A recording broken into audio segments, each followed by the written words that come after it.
I'm Dr. Roberts. I'm, as Scott said, the ophthalmologist at the University of Minnesota. And this evening's presentation is about canine cataracts.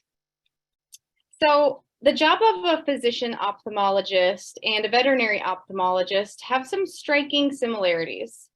Animals suffer from many of the same ophthalmic diseases as we do, including cataracts, glaucoma, retinal detachments, and corneal ulcerations. As humans, we visit the eye doctor when we're having trouble seeing clearly or when we're experiencing chronic eye pain. A complaint of diminished vision is also one of the most common reasons for a pet to present to me for examination. Although when my patients present, it's the observant owner that's noticing changes in their pet's behavior that prompts the eye exam. Throughout the seminar this evening, I'll be drawing several comparisons between cataracts in humans and dogs.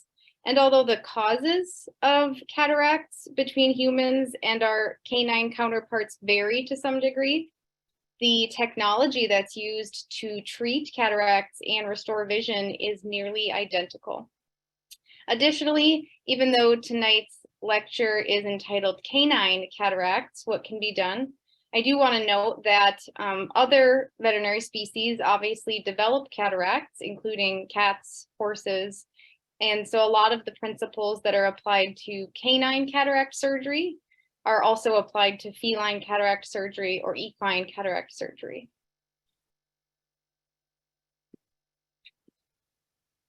Human eyes and dog eyes are they're both round or spherical in shape, but there's a considerable difference in their size.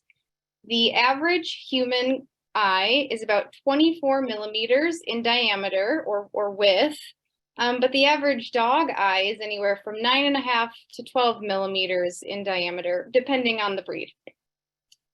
Dogs do see in color, so dogs have some degree of color vision. Dogs have two types of cones. So remember the cones are cells in the back of the eye that are responsible for color vision and daytime vision. So dogs have blue cones and red cones, but no green cones. So they're essentially red-green colorblind. As humans, we have all three types of cones, red, green, and blue, and so we can see all shades in the visible light spectrum. And finally, our ability to rely upon peripheral vision is quite different. Humans have about 190 degrees in front of us of total vision, meaning that if something is more than 75 degrees away on either side of us, we can't see it because it's outside of our peripheral vision. But in dogs, they have about 250 degrees of total vision, meaning that they can see far more in their periphery than we can. And this makes sense if we think about the environment that dogs are in. It makes sense for their hunting behavior as well as their working lifestyle.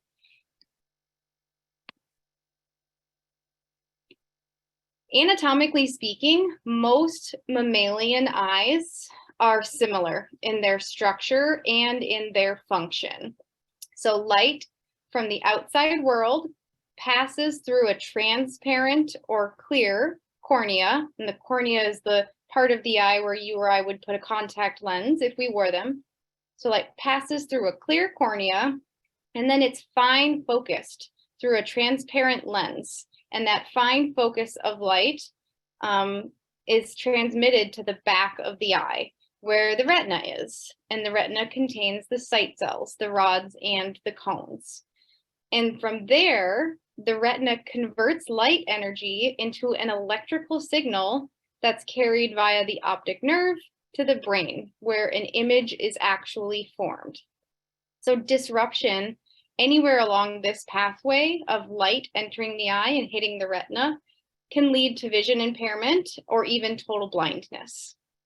So tonight's discussion is about what happens when this pathway is disrupted due to a disease of the lens, aka a cataract. When a cataract is present, the normally clear or transparent lens is no longer able to fine focus that light onto the back of the eye. And when it's not able to fine focus, it leads to a scattering or a spreading of light into the back of the eye. For people, and that is depicted on the schematics at the top of the slide. For people who have cataracts, seeing through a cloudy lens is sort of akin to looking through a frosty or fogged up window. And clouded vision from cataracts can make it really hard for us to do things like read or drive a car, especially at night, or even be able to see the expression on our friend's face when we're talking to them.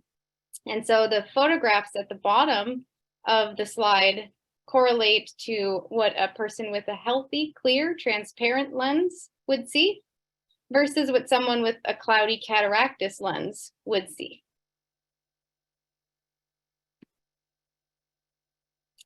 So what effect do cataracts have on vision in our canine patients or in our veterinary patients in general? Not all cataracts are the same. You may notice in your pet that there's a tiny little white spot within the pupil of one or both of your pet's eyes. Or on the other end of the spectrum, you might see it might be severe enough that you look into their eye and you see a bright white or kind of a baby blue opacity to the entire inside of the eye. A complete ophthalmic exam by any veterinarian, and this complete ophthalmic exam does require dilation of the pupil, just like when you and I go to the eye doctor for a full eye exam, we get our pupils dilated. So a complete ophthalmic exam with dilation by a veterinarian is what's necessary to definitively diagnose your pet with cataracts. The most commonly utilized grading schematic for grading cataracts in veterinary patients is outlined on the slide. And I've got some clinical examples of each of these stages of cataracts in the upcoming slides. In addition to that, I'd like to note that all clinical photographs and videos used in this presentation were used with client consent. So a cataract can be really, really tiny. It can be super small, taking up less than 15, so less than 1/5% of the entire lens. And a tiny cataract that is that small is not going to significantly affect your pet's vision. We call those incipient cataracts. The cataract can be more advanced and range between 15% of the lens up to 99% of the lens. And when a cataract falls into that immature category or that middle category, it can start to lead to some pretty significant visual impairment in your pet. And finally, if the entire lens, so if 100% of the lens is affected by cataract, we call that a mature, or sometimes people call it a complete cataract. And in animals that have complete or mature cataracts, they have no functional vision in that eye. They do have light and dark perception still, but again, no functional vision in an eye that has a mature cataract. So these are two clinical photographs of two different dogs that were both diagnosed with incipient cataracts. And so the dog on the right has this very kind of spiculated, almost snowflake shaped cataract. The red arrow highlights the area of cataract within the pupil. So again, a cataract that's this small is not going to have significant effects on your pet's vision. They'll be able to see just fine around it. On the right, we've got another example of an incipient cataract. And in this dog, the cataract is shaped a little bit more like a triangle with some feathering or some wings on the side. Now, again, a cataract that's of this size will not significantly impair this dog. So those are incipient cataracts. These are two examples of immature or that middle stage of cataracts. And so these dogs, these are two different dogs. These dogs are now starting to experience some significant visual impairment due to their cataracts. So the dog on the left of the slide has a cataract that's got some, it's kind of shaped like an upright Y. And then in the periphery of the lens, there's some cloudiness as well. And the dog on the right has a cataract that's sort of similar in shape and size, but again, it's got these little spikes or spicules that are affecting anywhere from 15 to 99% of the lens. So again, those are examples of immature cataracts. And finally, we have two clinical examples of dogs that are affected with complete or mature cataracts. So as you can see from the photographs, the entire part of the lens that you can see behind the pupil has this diffuse, very opaque, kind of whitish to baby blue color.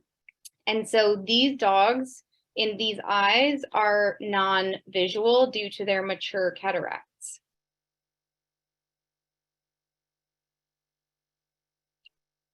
So what causes cataracts? I have this this column or chart on the screen that compares the most common causes of cataracts in humans versus in dogs.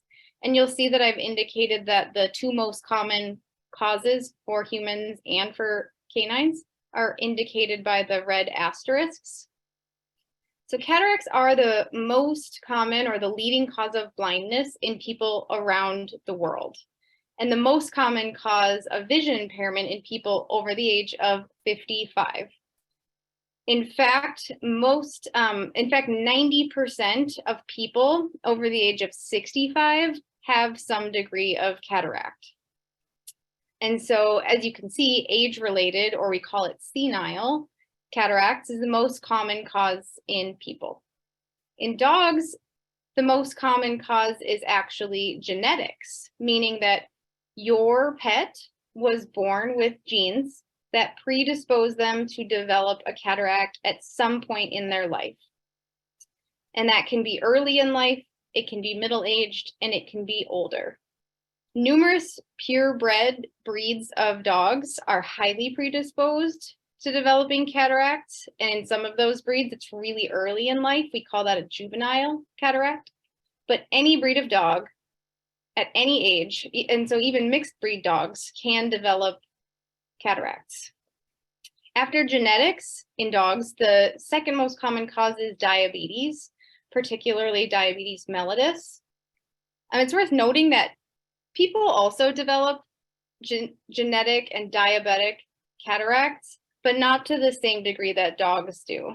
And so the second most common cause in people is actually environmental changes. So things like heavy cigarette smoking, air pollution, lots of UV or ultraviolet light exposure.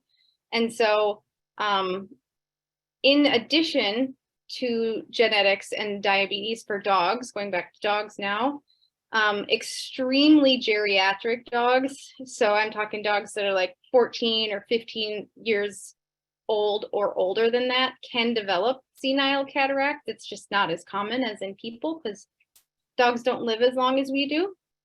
But in addition to that, uncontrolled inflammation inside of the eyes. So we call that uveitis or intraocular inflammation, and the use of certain milk replacers in puppies can lead to cataracts in dogs. Let's talk a bit about diabetes and cataracts in dogs. So up to 80% of diabetic dogs will develop cataracts within the first year after their diagnosis of diabetes mellitus. And that's regardless of how well their blood glucose or glycemic control is. The cataracts that form in diabetic dogs, they form very quickly. They are usually mature and blinding cataracts, and they cause a lot of inflammation when they form. They cause a lot of what we call lens-induced uveitis or lens-induced inflammation, which just means that the cataracts are causing inflammation inside of the eyes.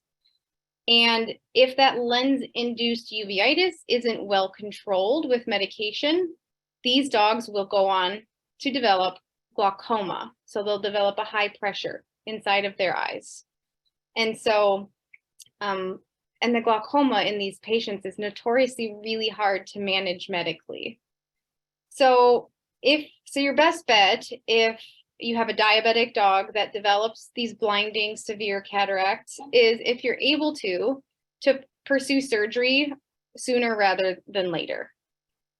If cataract surgery is not an option for your diabetic dog, either because they're not healthy enough to undergo surgery, or maybe finances aren't available at that time for you and your pet, a complete ophthalmic exam should still be performed, because we want to start topical anti-inflammatory drops, so either a steroid drop or a non-steroidal or NSAID drop, to help treat that lens-induced inflammation that's happening, because we want to prevent that glaucoma from forming, because glaucoma is not only a painful condition, but it's blinding.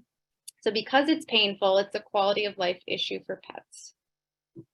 It's worth noting that about 40%, I think, about 38 to 40% of the cataract surgeries that I do here at the University of Minnesota are on diabetic dogs. And the photographs on the left of the slide are of a canine patient, a middle-aged Yorkshire Terrier. On the left image, the dog was being admitted to the hospital for a new diagnosis of diabetes mellitus.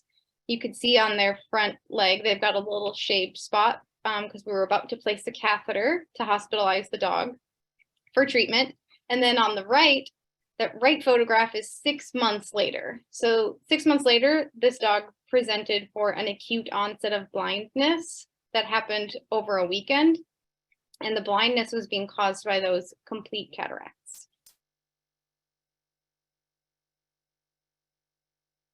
So a question I commonly get asked by students, by clients, by referring veterinarians even, is could it be nuclear sclerosis or lenticular sclerosis? Those two terms can be used interchangeably.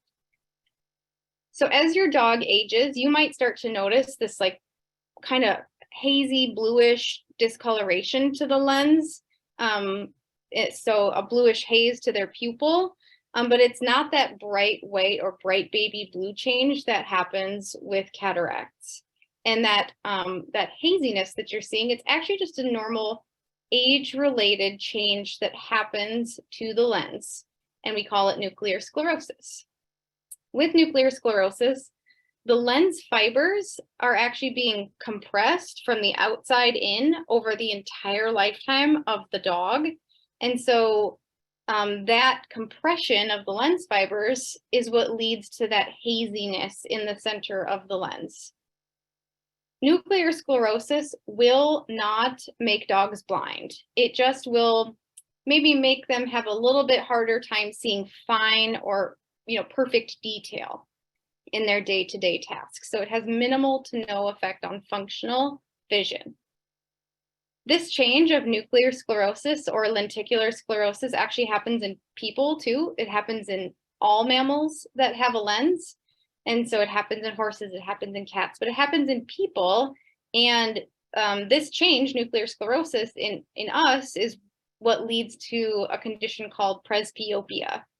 And it's the reason that when we hit about 40 years of age, some of us start to need reading glasses. So if dogs live to be between 7 and 8 years of age, because that's kind of middle-aged for a dog, and they read the newspaper or they looked at their iPhones, they would need reading glasses too. These are two clinical photographs. On the left is a dog, on the right is a cat, of animals that are affected with lenticular or nuclear sclerosis. And so you can see in the image on the left that the lens is still transparent. You can still see through it. You can still see the pretty green eye shine behind the lens. But there's just this slight kind of haziness to the center of the pupil. And then in this very geriatric cat that we photographed on the right, there's that same kind of haziness to the center of the lens. So these animals do not have cataracts, but they do have nuclear sclerosis.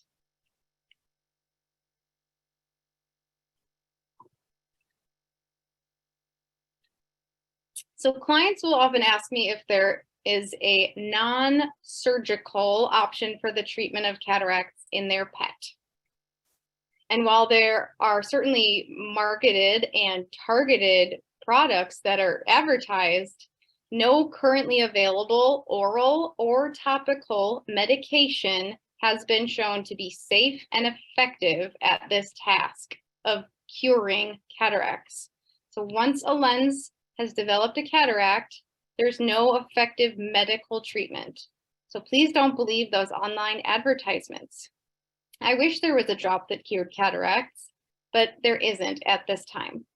Now, there are several studies that are being performed, clinical studies, that are looking at antioxidant supplements, and they're showing some promise for potentially slowing down the progression of cataracts in humans and in veterinary species, but none of them will reverse or, get rid of the cataract once it has formed.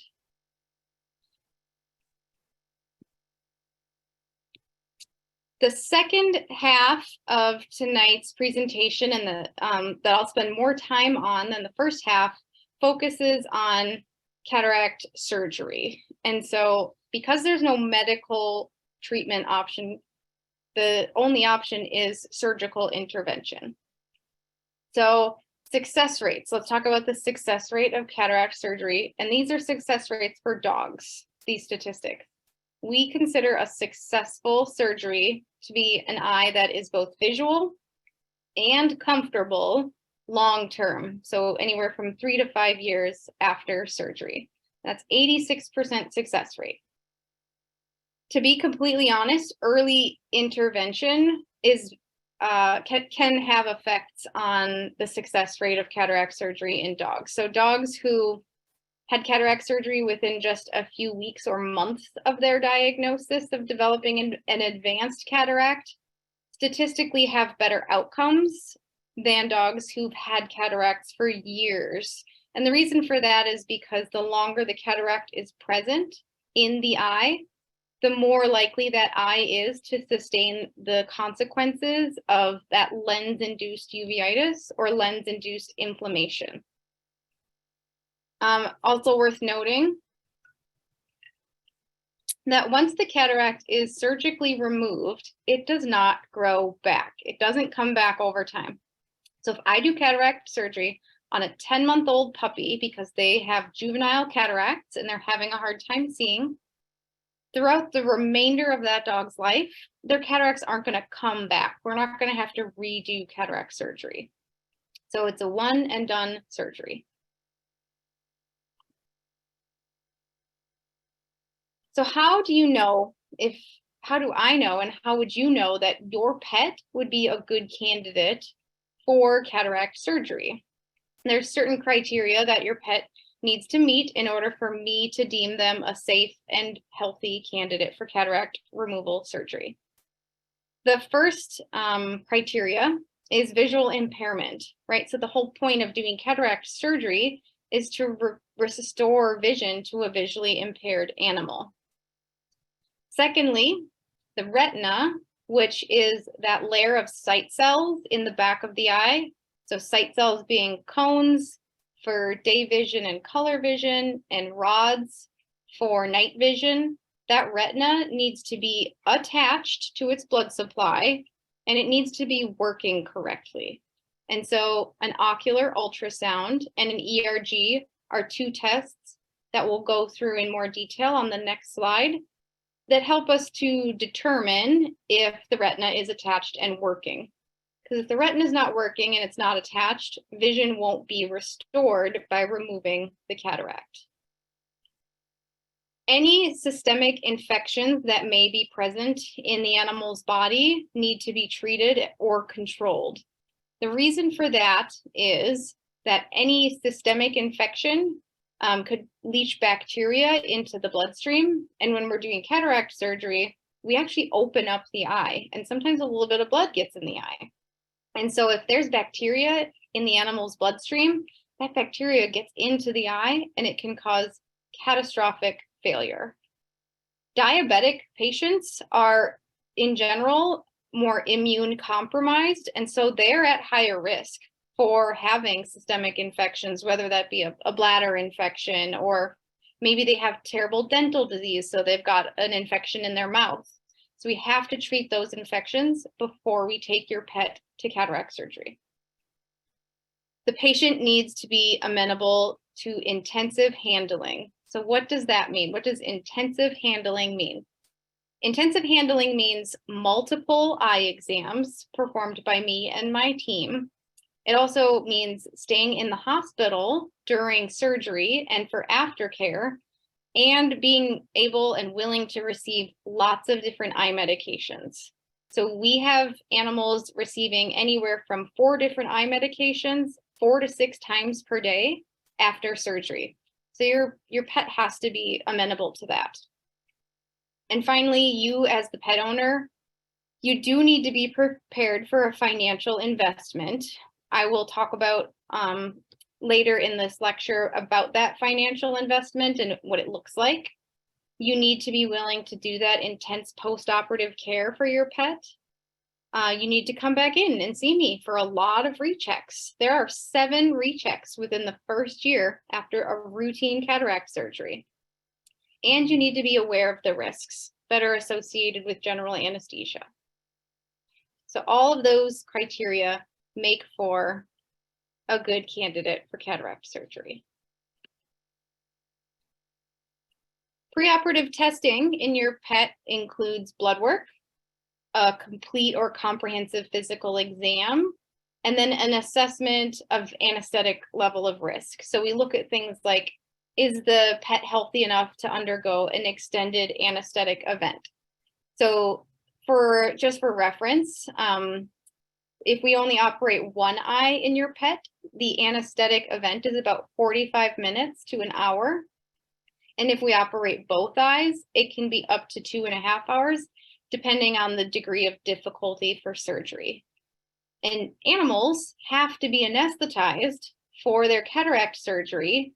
We as people, we don't. We can have cataract surgery while we're awake or with just a little touch of sedation on board, because our surgeons can ask us, hold your eye still, focus on, the edge of my ear. We can't ask our canine or feline or equine patients to do that. So they do have to be generally anesthetized. An ERG, or an electroretinogram, is what's depicted in the image on the bottom left. And that's the function test for the retina. So we actually shine a series of bright lights into the eye. And this machine that you see on the photograph actually creates a waveform, kind of similar to like if you've ever had an ECG or an EKG of your heart. You get a waveform, and that waveform tells us how well your pet's retina is functioning. The image on the right is a stock photograph of some people performing an ocular ultrasound on a little Jack Russell Terrier. So that ocular ultrasound tells us if the retina is attached. Both the ERG and the ocular ultrasound are non-invasive, so they are non-painful tests. In fact, we do most of them on awake patients. Occasionally, we'll need to give a little bit of sedation, but these tests are really well tolerated.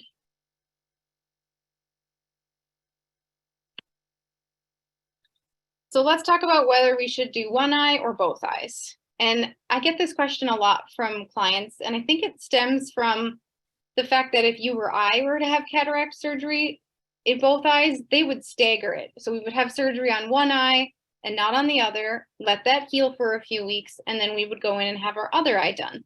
And the reason that's done in people is because we have to do things like drive a car or read a book. And so we need to be able to have one good eye that's not recovering from surgery to do our day-to-day tasks. That is different than in dogs. In dogs, they have you, their owner, to take care of them for those first 2 weeks after surgery. And in addition to that, because we have to anesthetize patients for cataract surgery, and we don't want to repeatedly anesthetize them. So if both eyes are good candidates, we do both eyes at the same time. If for some reason one eye isn't a good candidate, so let's say maybe One eye didn't pass one of those pre-surgical tests we just talked about. Dogs do remarkably well with monocular vision, meaning vision from just one eye. So if we can only do one eye for some reason, that's okay.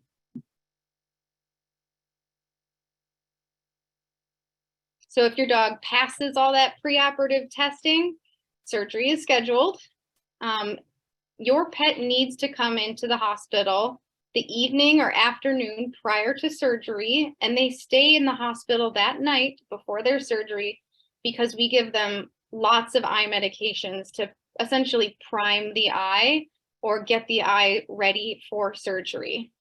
And so they come in the afternoon before, they have surgery first thing in the morning, and then they stay for at least 24 hours after their cataract surgery.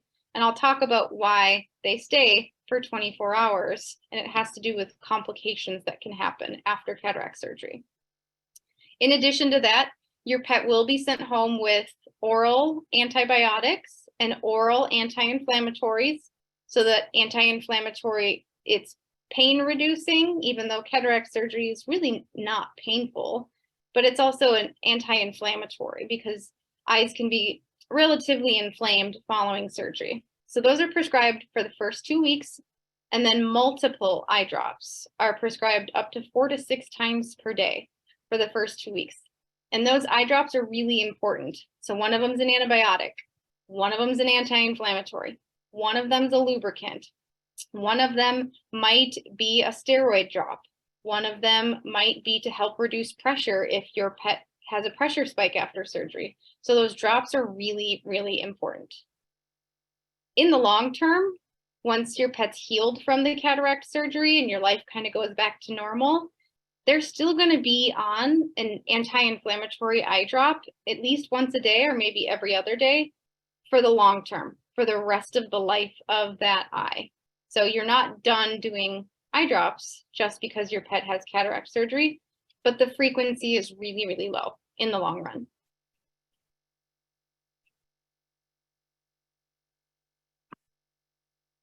So these are 2 clinical photographs. One's an intraoperative photograph of a dog having cataract surgery.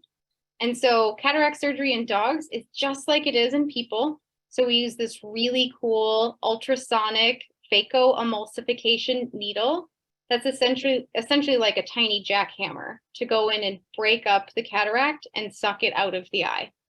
So this dog is completely anesthetized. They're unaware of what we're doing. The image on the right is me doing cataract surgery.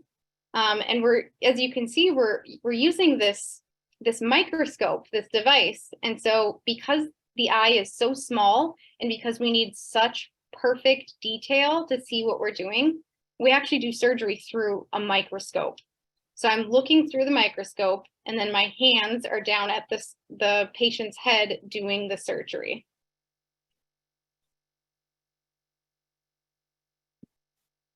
So I have a 3.5-minute video of us performing cataract surgery in a dog. And so this is a surgical video. It's 3.5 minutes long again. And I would just say that if surgical images or anything related to like eye stuff makes you a little uncomfortable, maybe makes you a little queasy, and you don't want to watch the video for the next 3.5 minutes, just go take a break, go stretch your legs, go get a glass of water. But for those of you who want to see what surgery actually looks like, I've got this video for you. And I'll kind of narrate the steps of surgery throughout the video. So phacoemulsification is the surgical term for cataract surgery, and implantation of an artificial lens.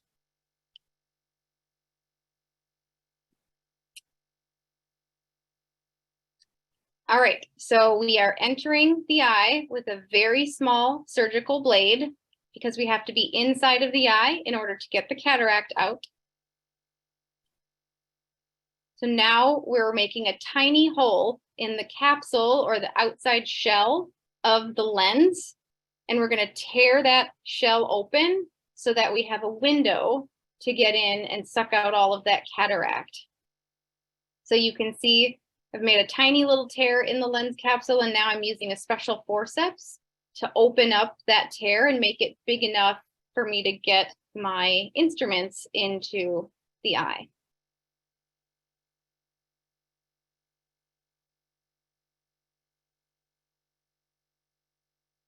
We're trying to tear this in a perfect circle as well.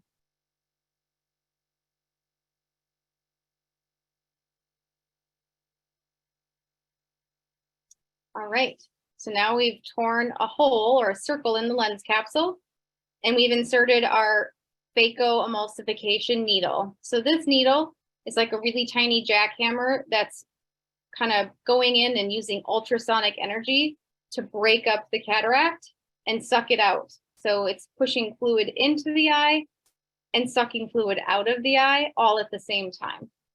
And so you can see the cataract is starting to get suctioned out of the lens capsule. Sometimes bubbles happen, we fix them, it's no big deal.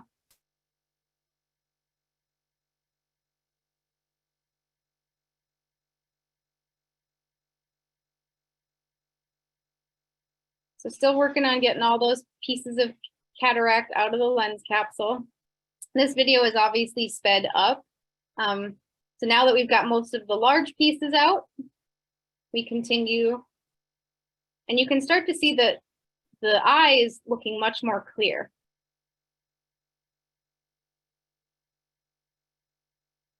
So now that we've got the majority of the big pieces of cataract out, we're going to go in with a second instrument, this instrument here, and we're going to remove all of the kind of sticky parts of the periphery of the cataract so that it's perfectly crystal clear when we go to implant the artificial lens.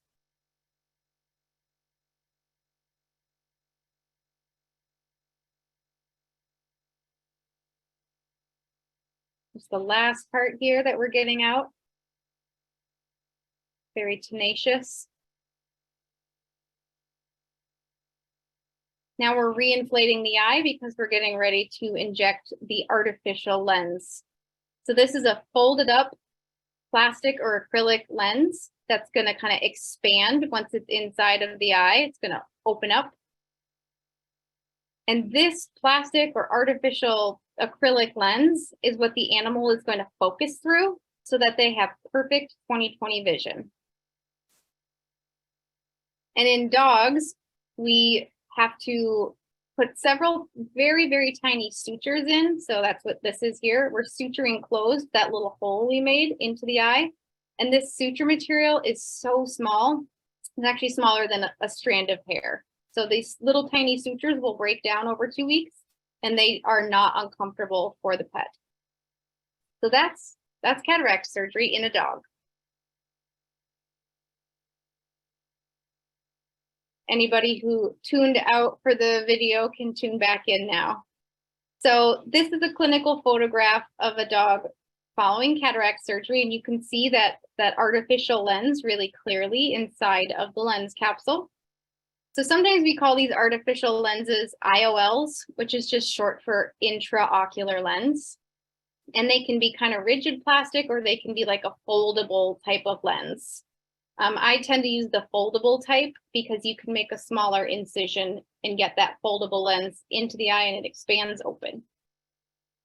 In really rare situations, we can encounter an intraoperative complication that precludes us from being able to put one of these artificial lenses in. That's rare, but it does happen. But your pet's vision will still be better than prior to the cataract surgery, even without the artificial lens. Your pet is just going to be really far-sighted in that eye. So they'll be able to see the squirrel in the backyard running up the tree, but they won't be able to see something right in front of their face really clearly. So why is cataract surgery so expensive? I get this question a lot. And I think it's fair for me to explain to you why it is so expensive. Cataract surgery is costly because it requires special equipment, special instruments, it requires general anesthesia, and it requires special training. So at least 4 years of training after veterinary school. There are about 450 boarded ophthalmologists nationwide, but there are only 5, including myself, in the state of Minnesota. In veterinary medicine, we as pet owners bear 100% of the cost of cataract surgery unless our pets have pet insurance. And so the average cost for me to do cataract surgery, the surgery itself in both eyes of a dog, ballpark, it's about $5,200. I just did one a few weeks ago and it was just under $5,200 for the surgery for both eyes. The average cost for a human to have one eye operated prior to our insurance kicking in is under $4,800. So keep this information in mind when you wonder why cataract surgery in dogs is so expensive. A lot of people ask me, what if cataract surgery is not pursued? What if we don't do cataract surgery for our pet? Most dogs adjust really well to being visually impaired or non-visual. I have this saying that I teach my students on clinics, and it's that a blind dog is a fine dog as long as they are a comfortable blind dog. So if they're in a safe environment, if they're in a stable home and they've got you to rely on and they're blind, that's okay. They can still have a really good quality of life. If you're worried about their safety when they're outside, you could invest in something like a little halo. This is a little plastic bumper attached to a really soft harness. So that way, when this sweet old geriatric blind pug goes outside, instead of bumping into things with his face, he bumps into the bumper. Even if cataract surgery is not pursued, a complete ophthalmic exam by a veterinarian should still be performed every 4 to 6 months, depending on the stage of cataract. Cataracts, especially ones that they've been there for a really long time or they're really advanced, they can lead to that lens-induced uveitis that we talked about. And that, if left untreated, can lead to secondary glaucoma. So topical ophthalmic anti-inflammatory drops, so either steroids or NSAIDs, they treat the uveitis, they treat and prevent the inflammation, but they do not slow down or prevent the formation or progression of cataracts. So they're not going to do anything to reverse or slow down the cataracts. They're just going to keep the eye comfortable and prepared for surgery if that's the route you ultimately take. What does post-operative care look like? Well, I talked about this really, really rigorous recheck schedule. The most rewarding part about cataract surgery to me is that the patient can see immediately once they wake up from surgery. Their vision is restored immediately. And so that's incredible. And it's one of the best parts of my job is restoring vision. And that vision that they have right after surgery, it gets better over the first 2 weeks that they're recovering. The recheck schedule is rigorous because animals develop complications after surgery. It's just a known fact. We're going to talk about those complications at the end of the presentation in just a couple slides. So the animal stays with me overnight. So that's where that 1-day recheck comes in, is I recheck them first thing in the morning after surgery. Then they come back in to see me a week later. We make sure everything's healing nicely. They come back in 2 weeks after surgery and they get their e-collar off, and you stop giving most of the eye medications. And then they come back in at 1, 3, 6, and 12 months. Eventually it gets to the point where I'm only seeing you and your pet once every 6 to 12 months. But we will always maintain a relationship because I never kind of fully release my cataract patients because they can develop complications years down the road. Less likely, but it does happen. Additionally, a hard plastic cone, such as pictured in the dog in the photograph on the right, is necessary. That's because those tiny little sutures, I'm showing you the sutures in this clinical photograph here. It's these little purple stitches. Those sutures are really delicate. And if your pet paws at the eye, you can rip those sutures out. And that can be catastrophic. So that plastic cone, they wear it for 2 weeks, 24/7. Additionally, they need to be a couch potato for the first 2 weeks after surgery, because if they're doing a lot of physical activity, that has been shown to increase the risk of complications. So couch potato, e-collar for 2 weeks.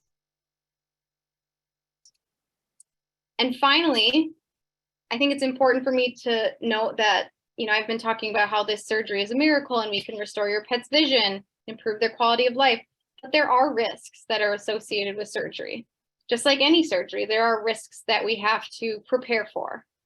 Up to 14% of dogs will not regain good vision due to a surgical complication.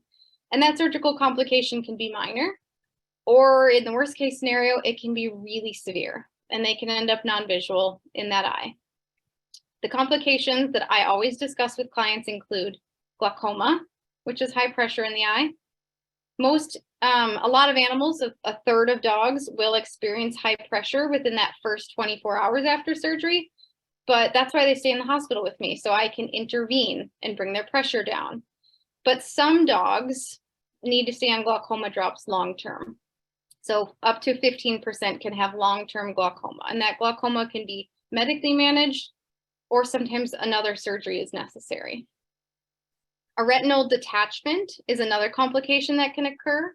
It's not painful, but it can be blinding. Thankfully, it only happens in about 1 to 2% of dogs. Infection within the eye. So we talked about how we need to treat and control systemic infections.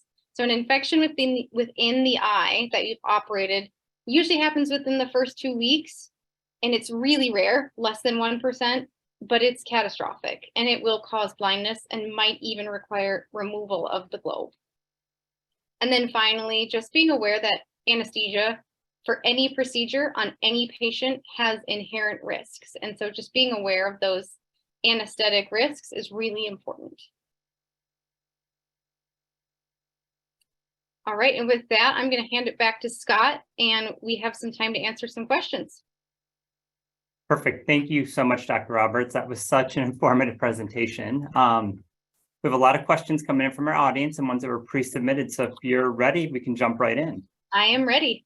The first one that I want to ask you is because what's front and center in my mind right now is what can we do to prevent cataracts? Are there any supplements or holistic approaches that would help prevent them in general? That's a great question. Unfortunately, there's not like a miracle supplement that I can have you start giving that's going to absolutely prevent cataract formation. There are some antioxidants that are undergoing research that can slow the progression of them, but nothing that can absolutely prevent them. I wish there was. Me too. Thank you. What behaviors should we look for in dogs with cataracts that kind of might indicate more of a serious issue, maybe a cataract that's transitioning from the incipient into the moderator? Yeah, so things that clients often tell me are that their pet, doesn't catch the ball that they throw to them as well, or, it seems like they can't see when the owner is holding a treat in front of their face.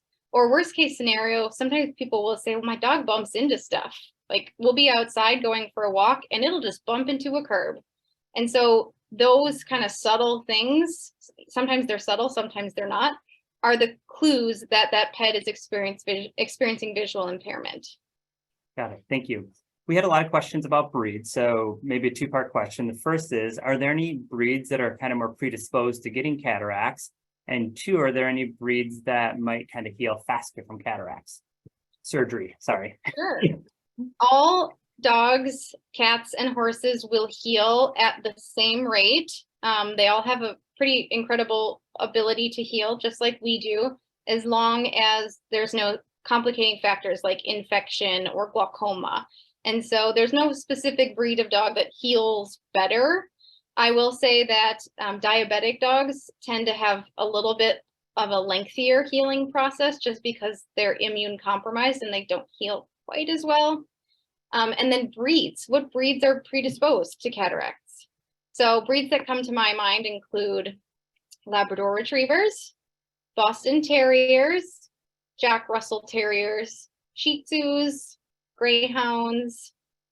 So there's kind of a laundry list of purebred dogs that can develop cataracts. Got it. Thank you. I noticed some questions coming in too that kind of ask, difference in ages, but particularly this question is cataracts in juvenile dogs. Are the treatment recommendations the same for a dog that's say less than 1 year old versus maybe a more senior dog that's older than 10?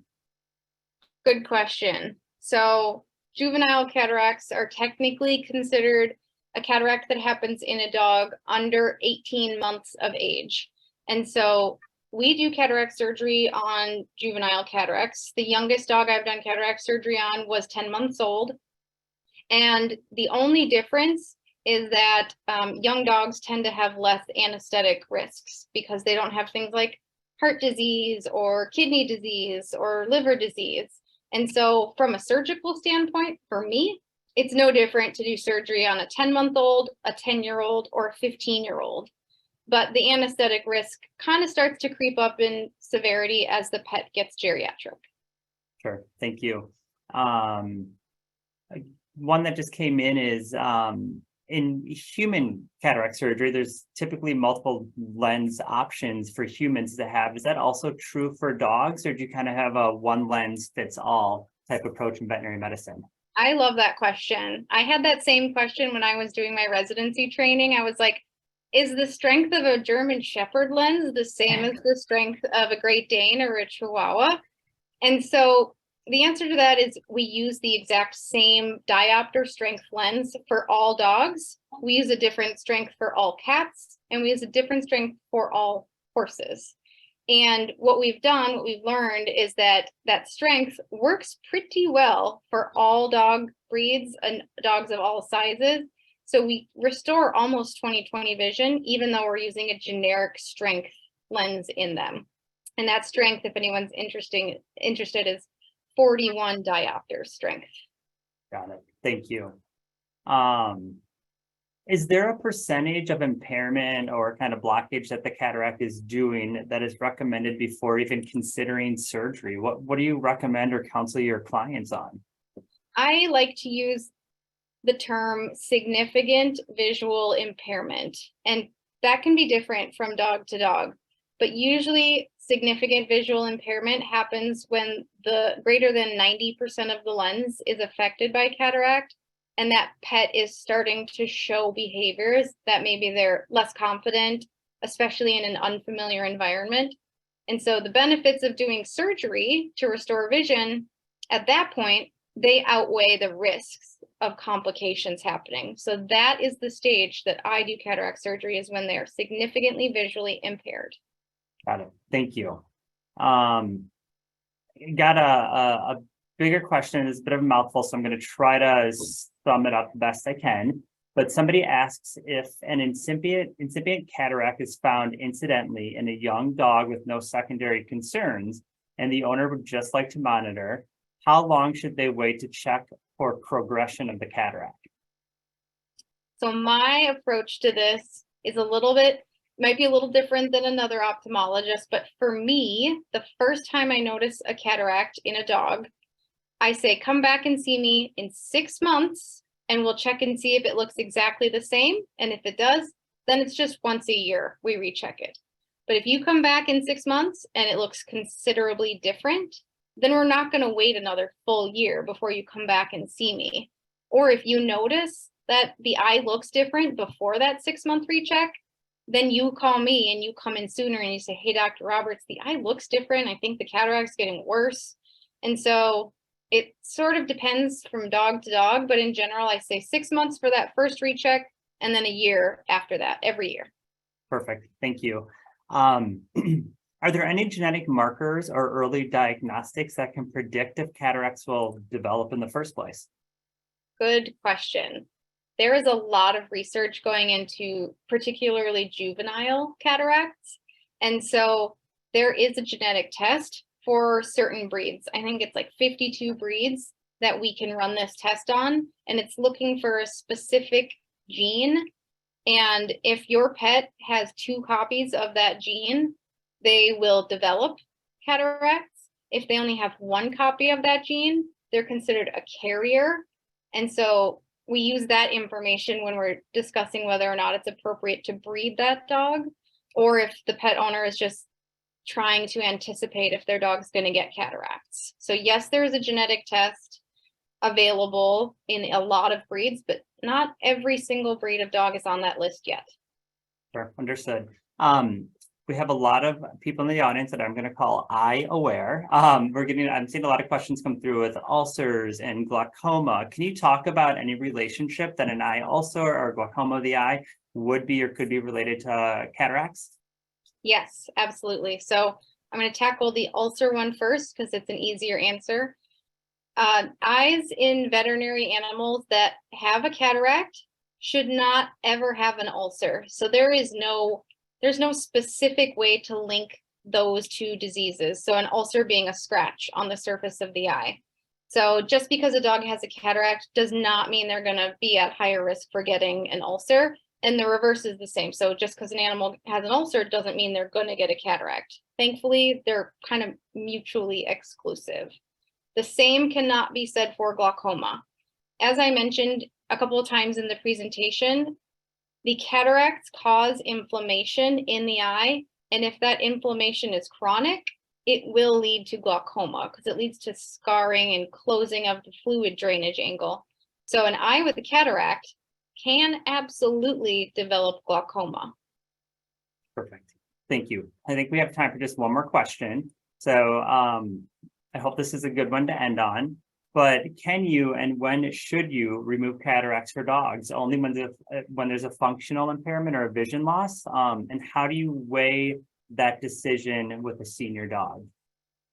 So I only perform cataract surgery, and this is across the board. Veterinary ophthalmologists, we all have the same philosophy on this. We only do cataract surgery in dogs and cats and horses when the eye is significantly visually impaired, because the complication rate in dogs, the risk rate, is pretty high, right? So like 14% of dogs can develop a complication. In people, that percentage is like less than 1%.